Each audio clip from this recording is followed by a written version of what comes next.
एक और बात मैं आपको बताना चाहता हूँ, क्या ध्यान से सुनो सर, सवालों की सीक्वेंस कैसे रखें। मैं अगर मोशन का बच्चा है तो उसको बोलना चाहूंगा कि जो उसने सवाल करे उसमें सीक्वेंस इस तरीके से रखे। सबसे पहले एक्सरसाइज 1 जो कर रखे उन सवालों पे बात हो रही है, नहीं कर रखी तो वो दूसरे वाले सेक्शन में चला जाएगा। उसके बाद PYQ जेईई मेन जो आपने कर रखा है इसी सीक्वेंस में आपको थ्योरी रिवाइज करनी है, मतलब सवाल रिवाइज करने, ठीक है। उसके बाद एक्सरसाइज जो दूसरे बच्चे हैं वो भी इसी सीक्वेंस में करें और जो भी जहां पे भी पढ़ रहे हैं लगभग सब जगह फॉर्मेट सेम है, ठीक है। ये वाला काम आपको करना है। कर पाओगे क्या? तो 3 चीजें हम कर चुके हैं। 2 घंटे थ्योरी रिवीजन नई, मतलब थ्योरी रिवीजन पुरानी वाली, 2 घंटे नई थ्योरी पढ़नी है तो कैसे पढ़नी है, और 2 घंटे रिवाइज जो सवाल करने हैं वो कैसे। अब बात आती है कि 6R जो सबसे इंपॉर्टेंट, क्योंकि एग्जाम में असलियत में आता क्या है सवाल, तो 6R क्या चीज, 6R क्वेश्चन। ये बहुत इंपॉर्टेंट है क्योंकि रोज ये करना है। क्या आपको नहीं लगता 6 घंटे में कम से भी कम आपको 100 से 120 सवाल, 100 से 120 सवाल रोज करने चाहिए, कम से भी कम 100 से 120 सवाल रोज करने चाहिए। नहीं हाँ सर 100 से 120 सवाल कर 6 घंटे पढ़ रहे हो भाई, तो कम से कम 20 का एवरेज तो लाओगे। हो सकता है फिजिक्स केमिस्ट्री, फिजिक्स मैथ्स और फिजिकल केमिस्ट्री में थोड़ा कम लाओ, पर 30 का एवरेज ला सकते हो और में तो एवरेज करीब ये मान के चलो 18 से 20 एवरेज आएगा, तो 100 से 120 सवाल रोज कर सकते हो। इसमें बिल्कुल परेशान होने की जरूरत नहीं है। अच्छा इसमें क्या सीक्वेंस होनी चाहिए, सबसे पहले ध्यान से समझो, उनके सवाल करने जो न्यू थ्योरी आज सुबह पढ़ी थी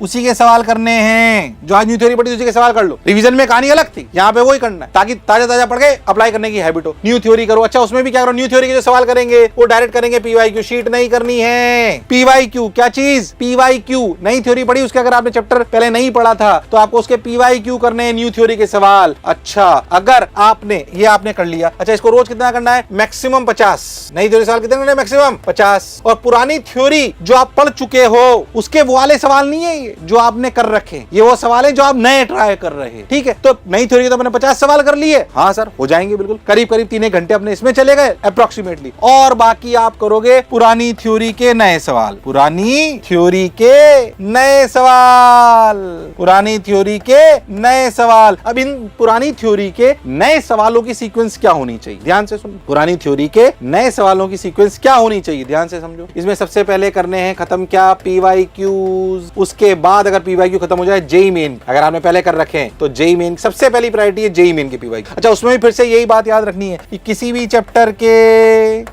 चैप्टर के एक दिन में 25 से 30 सवाल से ज्यादा नहीं करूंगा। ऐसा नहीं चैप्टर लेके बैठ गया पूरा दिन ही उसमें निकाल दिया, नहीं 25 से 30 सवाल से ज्यादा नहीं करूंगा, पक्का सोच लो। हाँ सर नहीं करूंगा, ये ध्यान में रखना, नहीं करूंगा। किसी भी चैप्टर के एक दिन में 25 से 30 सवाल ज्यादा नहीं करूंगा, नहीं तो वो मल्टीपल बार नहीं करोगे। एक चैप्टर के पता लगे 3 दिन तक एक चैप्टर के करे जा रहे क्योंकि PYQ खत्म नहीं हो रहे। सर जेईई मेन के PYQ सर मैंने ना रोटेशन के करे नहीं थे सर, उसमें तो 450 PYQ है, पता लगे आप यही करे जा रहे हो, 50-50 रोज करे, 9 दिन रोटेशन भी निकल गए। नहीं 25 से 30 से ज्यादा नहीं करने, अपने आप वो रिवाइज होता जाएगा। सारे चैप्टर पे इक्वल डिस्ट्रीब्यूशन आ जाना चाहिए। चाहो तो थोड़ा ऐसा कर सकते हो कि जिसमें नंबर ऑफ लेक्चर ज्यादा हो उसके थोड़े से ज्यादा कर लो, जिसमें कम हो उसको कम कर लो, या फिर जो एफर्ट वाले चैप्टर ज्यादा हैं उनको कर सकते हो। इतनी बुद्धिमत्ता मैं आपसे एक्सपेक्ट कर सकता हूं, पर ऐसी गलती नहीं करनी है। आशा करते हो गलती आप नहीं कर रहे होंगे ना, आप करोगे। तो सबसे पहली सीक्वेंस है उसमें भी क्या, PYQ। क्या चीज, PYQs करने हैं जेईई मेन के। वैसे सही बताऊं तो मैक्सिमम बच्चों के नए सवालों में इसी में टाइम निकल जाएगा। फिर भी अगर कोई बहुत इंटेलिजेंट बच्चा है वो PYQ पहले ही कर चुका है तो फिर उसको करनी चाहिए एक्सरसाइज 1, उसके बाद एक्सरसाइज 2। और फिर भी अगर बच जाए तो अनलिमिटेड क्वेश्चन बैंक है ऐप पर, जो फ्री भी है। ये PYQ अनलिमिटेड क्वेश्चन बैंक सब कुछ फ्री है, जिसके बाद नहीं देखा देखो जा, है ना। ये मैं कोई पैसे लेने के लिए आपको नहीं बोल रहा हूँ। अगर जो इंटेलिजेंट बच्चा है उसके पास समय बच रहा है तो मोशन की ऐप को डाउनलोड करो, PYQs भी उस पे सब कुछ सारे चैप्टर वाइज भी मिलेंगे, ईयर वाइज भी मिलेंगे। और जो अनलिमिटेड क्वेश्चन बैंक है उस पे जाके आप चैप्टर वाइज सवाल छाट सकते हो, मीडियम इजी सब कुछ, उसको करिए। पर यहाँ तक आने में टाइम लगेगा। हो सकता है कुछ बच्चे इस स्तर पे आ गए हो तो बहुत बहुत बधाई के पात्र, उन्होंने 2 साल बहुत मेहनत करी होगी। अगर वो यहाँ तक पहुंच गए तो इस सीक्वेंस को आपको फॉलो करना है। और फिर भी बहुत ज्यादा हो गया हो तो भैया जे एडवांस के कर लो। मतलब मैं तो सर टॉप 100 का किरदार हूं, तो फिर करिए जे एडवांस्ड PYQs, जे एडवांस PYQs। ये सीक्वेंस है मेरे हिसाब से। मैक्सिमम बच्चे 80% बच्चे यहीं पे फिनिश हो जाएंगे, कुछ यहाँ बचेंगे, बहुत रेयरली यहाँ पर ये अपने को करना। क्या ये करना पॉसिबल है जो मैं कह रहा हूँ? फिर से कह रहा हूँ, डिवाइड नहीं करोगे तो गड़बड़ हो जाएगी। मैंने पहले ही बोल दिया था वीडियो लंबा होने वाला है, पर काम का। ठीक, एक और इंपॉर्टेंट बात जो अपने लिए बचती है, क्या बचती है? 5वीं चीज, वो थी 1 आवर। वो 1 आवर क्या था? वो था 1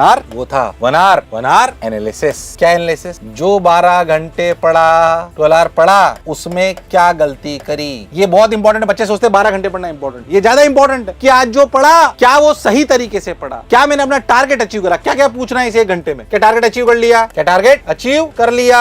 ये अपने आप से पूछना है। मिस्टेक्स क्या करी, लिखो उनको, क्या करी, उनको सुधारो, उसको कैसे दूर करूंगा। मिस्टेक ये भी हो सकती है, यार टारगेट ही पूरा नहीं हुआ। क्यों नहीं टारगेट पूरा हुआ? क्योंकि मैं सोच ज्यादा रहा था। मिस्टेक है ना यार, मैंने आज सवाल है ना कैलकुलेशन वाले ज्यादा गलत करे, तो फिर आधा घंटा निकाल लेंगे इसमें से। आप समझ लो इस 1 घंटे में से आधा घंटा, हाफ आवर, तो आप एनालिस्ट पे लगाओगे हार्डकोर कि मिस्टेक क्या करी, टारगेट अचीव करा कि नहीं। और रोज आधा घंटा प्रीवियस डे की मिस्टेक्स पे काम करो, प्रीवियस डे की मिस्टेक्स पे काम करो। प्रीवियस डेज आधा घंटा कम होता है बट फिर भी करना तो पड़ेगा, मिस्टेक्स पर काम करना है कि मैंने क्या मिस्टेक करी, उसे कैसे सुधारना है। वो कुछ भी हो सकती है, आपकी व्यवहारिकता के नाते भी हो सकती है और ऐसे भी हो सकती है। ठीक है 6 चीजों पे, इसमें बहुत देर चर्चा कर सकता हूँ पर ज्यादा वीडियो ऑलरेडी बहुत लंबा हो गया है। इस पे अलग अलग जो कमियां होती है उस पर बहुत बार वीडियोस बना चुका हूँ। फिर मैं कह रहा हूँ मैं काम की वीडियो ज्यादा बनाना चाहता हूँ अब आजकल, क्योंकि यूट्यूब बहुत क्लटर हो गया है, फालतू की रील्स भी बहुत सारी आने लगती है। बट मैं चाहता हूँ कि आप वो वाला कंटेंट रखें जो पढ़ने वाले बच्चों के लिए, जो वाकई में सेलेक्ट होना चाहते। ठीक है, करके बताओगे ईमानदारी से, पक्के से। और मोशन जो मुझे सुन रहे हैं उनसे बोल दूं, तुम्हारे पे दारमदार है, मोशन का परसेंटेज सिलेक्शन बहुत ज्यादा होता है, सब लोग जानते हैं। और वैसे आता है कि वो स्ट्रेटेजी पे काम करते हैं, ढंग से पढ़ते हैं। आपको इस बात पे ध्यान रखना है। 12th वालों परसेंटेज सिलेक्शन बढ़ाना है पक्के से, ठीक है, बढ़ाओगे गारंटीड। हाँ, मैं कहता हूँ इसी के साथ मैं आपको एक चार्ट और देता हूँ कि आपको रोज टिक लगाना है, जो आपके टारगेट से क्या क्या आपको ऐसे लिखना है। देखो 2 आवर थ्योरी ओल्ड रिवीजन, इस चार्ट को ध्यान में रखना है। ठीक है, 2 आवर ओल्ड थ्योरी रिवीजन, ठीक, ये वाली बात आपकी। ठीक, एक जो पहला पॉइंट मैंने आपको बोला था, सेकंड पॉइंट मैंने आपको क्या बोला था, 2 our new theory. Third point क्या था, थर्ड पॉइंट था आपका 2 आवर ओल्ड क्वेश्चंस रिवीज। वापस लिख रहा हूं ताकि तुम्हें याद रहे। फोर्थ पॉइंट क्या था बताओ भाई, फोर्थ पॉइंट क्या था, 6 आवर न्यू क्वेश्चन। ये न्यू क्वेश्चंस में मैंने ना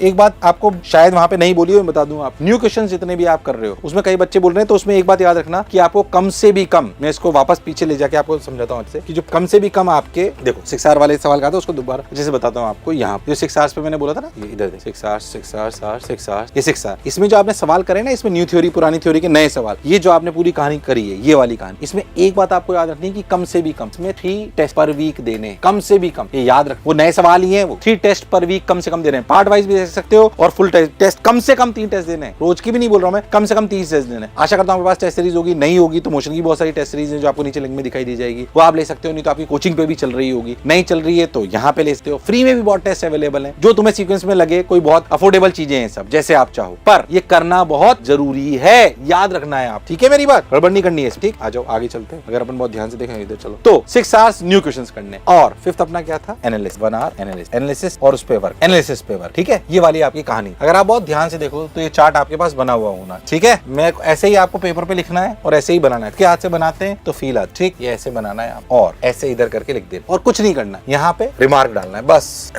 रिमार्क कैसे डालना है कि क्या मैंने आज करा, यस और नो, एस वाई और एन। ये रोज रोज बनाओगे ना आपको समझ में आएगा, रोज यस लिखा हुआ इन पे होना चाहिए। अब जैसे इसमें हो सकता है कि आपने 6 घंटे में, मैंने बोला था आपको कि आपको 100 से 120 सवाल करने हैं, तो उसको यहाँ पे भी लिखो, इस जगह लिखो, इस जगह लिखो इसको यहाँ कि अच्छा आज मैंने 100 नहीं, आज मैंने 80 क्वेश्चन। ऐसा चार्ट बना लीजिए अच्छे से, पक्के से बना लोगे क्या नेक्स्ट 45 डेज का? अरे पक्का पक्का। आशा करता हूँ कि ये वाला वीडियो लंबा जरूर था पर तुम्हारे काम का जरूर रहा होगा। ठीक है, हिम्मत करोगे, फिर कह रहा हूँ ये सब करने के लिए माइंडसेट रखना पड़ेगा। अगर हिम्मत रखोगे और माइंडसेट स्ट्रांग रखोगे तो ये करना कोई इम्पॉसिबल नहीं। बोलो करोगे क्या? पक्का लिख दो सर, हम करके बताएंगे, क्योंकि आप वही लिख पाएंगे जिन्होंने आखिरी तक वीडियो देखा। ठीक, तो क्या कर पाएंगे पक्के से? क्या जेईई मेन 2025 में नंबर लाके बताएंगे? हाँ सर लाके बताएंगे। और 12th पास कोई बच्चे अगर मुझे सुन रहे हैं तो उनके लिए फिर से उनके लिए अलग वीडियो बनाऊंगा, बिल्कुल उनके लिए एक्सक्लूसिव बनाऊंगा और उनके काम का वो जरूर हो। मुझे सुनने के लिए बहुत बहुत धन्यवाद, थैंक यू।